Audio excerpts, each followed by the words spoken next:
Welcome to another update video about Bitcoin. In this video we start with a quick view back of what I told you in the previous video about my primary expectation, and it seems to be adhering to it very, very well. This was the bearish count, the bearish Elliott Wave count, the bearish forecast for Bitcoin. That seems currently to be adhering to it very well.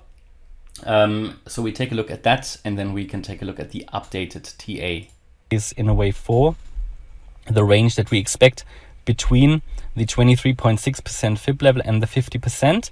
Now 19.9k is pretty much here the 23.6% fib level, the minimum that we would normally expect in a wave 4.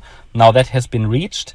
We could from that point of view be now on high alert that wave 4 is over, but it could very well also go to the 38.2% fib level. That is what I would primarily expect, just because it is usually the level with.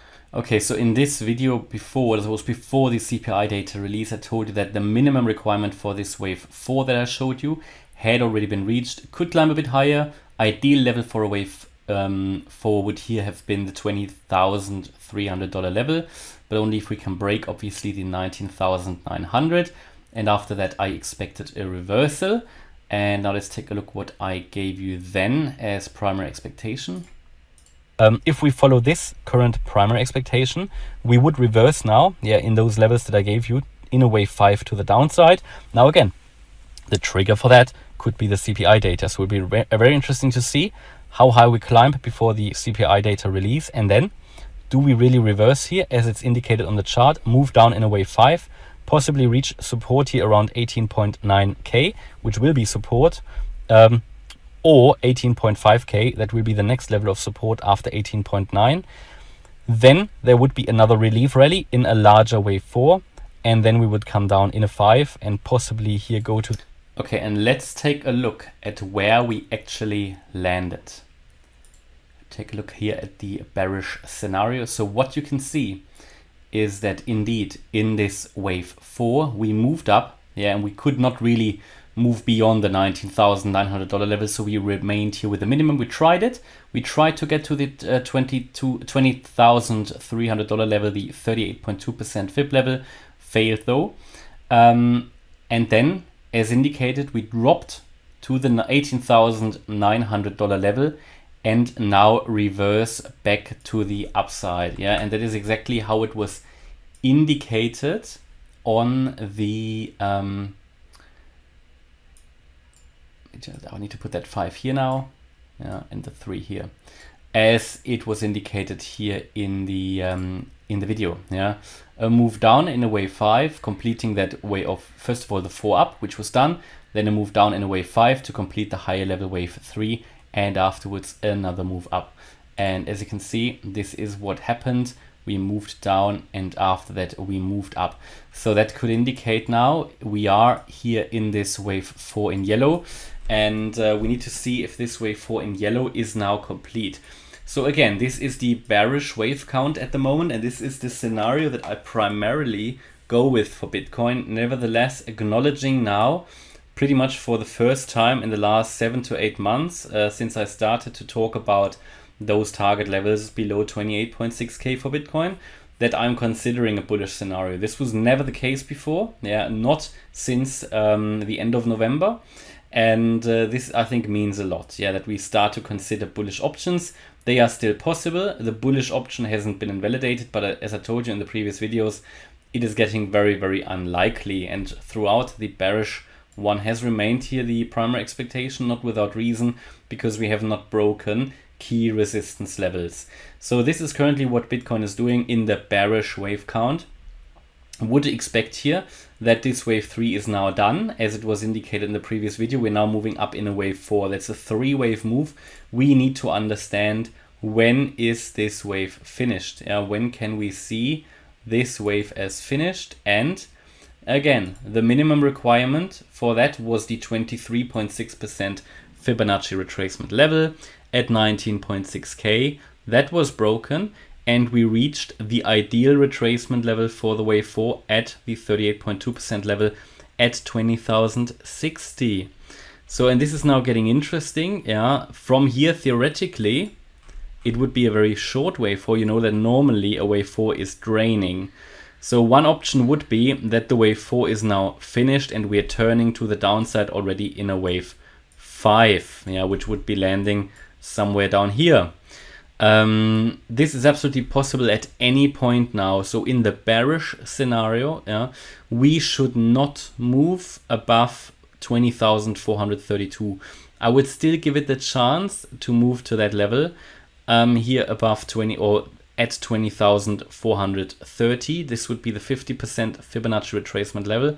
If we go above that, it is highly likely it's not a wave 4 anymore, and then we need to look at this other bearish scenario that I told you in the previous video. Again, it would not be bullish. It would, in my opinion, then only move up here in another corrective wave to higher price levels, maybe all the way up to 23K. But this is what we're looking for. If we stay below 20,432, then I would expect a reversal to the downside in a wave 5. So this is like the magical level.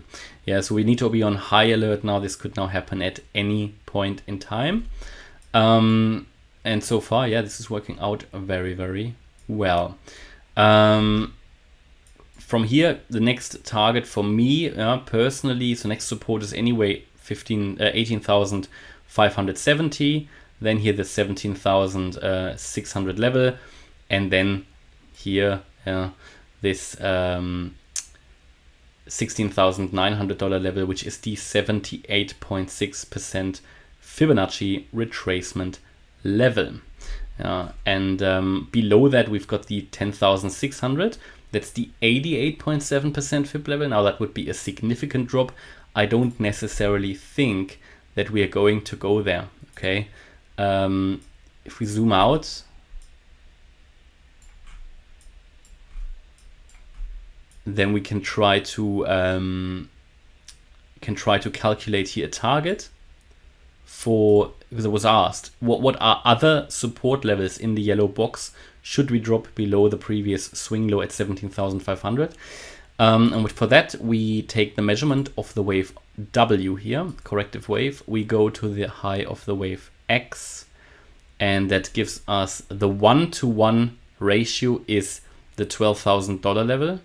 That is one target. Yeah, that is here off the wave W, the extension to $12,000. Absolutely possible. Possible. That's one target. The problem is there are various target levels now, right? Another one. Let me see where we currently are. We can also use the VPVR to understand any volume clusters.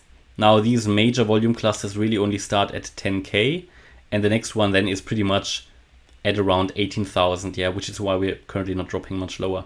And then you've got this black hole there, yeah, where there is nothing. So it could very well be that we're going to reach the $12,000 level should we drop below that $17,500 level, and then 16,900. Then I think, yeah, 12,000, why not? I mean, if you look at the VPVR, there isn't much there, and the volume pretty much, there's a volume peak at pretty much 12,000.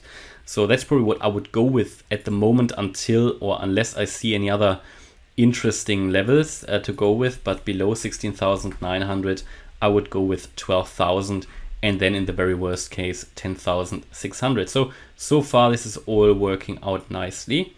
No need at the moment to look at the other bearish scenario, but we can look at the bullish scenario. And in the bullish scenario, which is still possible, which I find though a little bit less likely, or quite a lot less likely. I talked about 25% compared to 75, yeah. So the way this is looking like, I would need to add another layer of waves. I'm not going to do that now. I'll do that later.